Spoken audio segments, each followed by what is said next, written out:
자, 오늘의 3위 소식입니다. 이준석 전 대표 이야기입니다. 윤석열 대통령에 대한 비판을 이 전 대표가 이어가고 있습니다. 이제는 끝까지 싸우겠다는 뜻을 굽히지 않고 있습니다. 비대위 효력 정지 가처분 신청을 한 데 이어서 이번엔 본안 소송도 제기했습니다. 법적 공방이 장기간 이어질 것 같습니다. 이 전 대표 이야기 들어보겠습니다.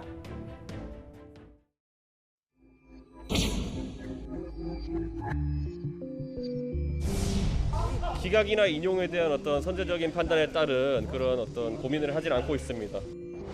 제가 가장 우려하는 것은 지금 행정부가 입법부를 통제하려고 하는 그런 삼권 분립이 위기에 있는 그런 상황 아닌가라는 우려가 있습니다. 사법부가 적극적인 개입으로 잘못된 부분을 바로잡을 수 있었으면 좋겠다.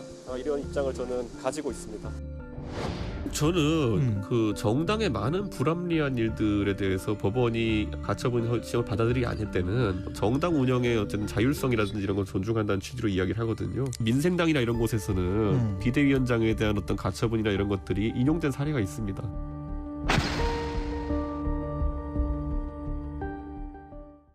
자, 이준석 전 대표 가처분 기각되면 본안 소송하겠다. 장기 투쟁을 예고하고 있는 상황입니다. 정미경 전 최고위원께서 보시기에는 어떻습니까? 장기전으로 갈 것 같죠?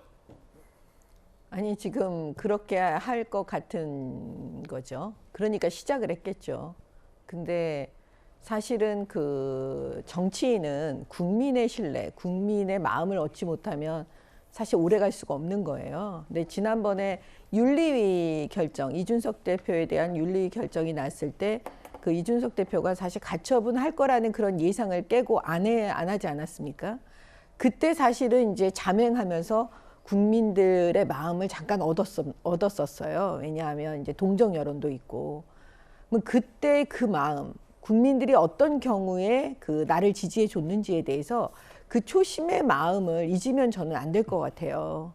왜냐하면 대의를 위해서 자기 자신을 내려놓고 자기의 욕심, 명분, 이 모든 거 억울함까지 내려놓는 그 모습에 사실 국민들은 박수를 쳐주시잖아요.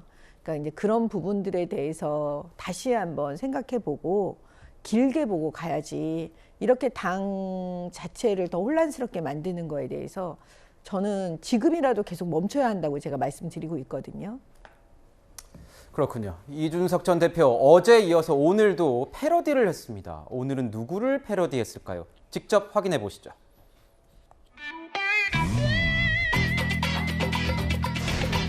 저는 속았습니다.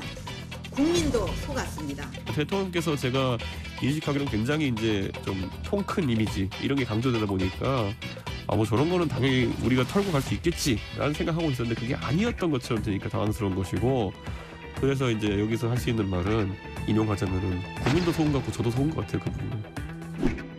민생 안정과 국민의 안전에 매진을 하다 보니 다른 정치인들께서 어떠한 정치적 그 발언을 하셨는지 제가 제대로 챙길 기회도 없고 제가 뭐 좀 당내 민주주의에 대한 그런 고민을 많이 하다 보니 대통령께서 사실 어떤 말씀을 하셨는지 제대로 챙기지는 못했습니다.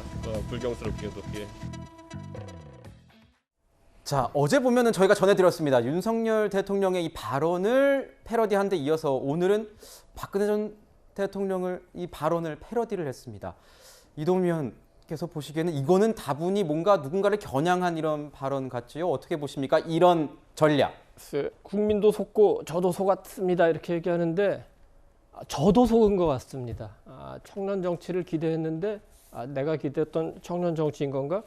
평소에 이제 아무나 공격하는 거로 볼 때 정치 도의가 없다고 생각은 했는데 대통령을 저렇게 무자비하게 해코지할 정도로 정치 도의가 없는지는 몰랐고 대선 때 가출을 2번이나 해서 계속 분탕질 치겠구나 생각했는데 이렇게까지 분탕질 칠 줄은 정말 몰랐고 남을 그렇게 막 무슨 끼하고 욕을 하길래 그리고 자기는 욕을 안 먹겠다고 하니까 이건 또 내로남불이 아닌 건지 이 정도 내로남불인지는 몰랐고 특히 그 성상납 의혹이 있고 한 업자한테 20번씩 그 접대받은 의혹까지 있는데 이거는 청년 정치가 아니라 구태 정치의 표본이 아닌가. 그래서 저는 이준석한테 속았다고 생각합니다.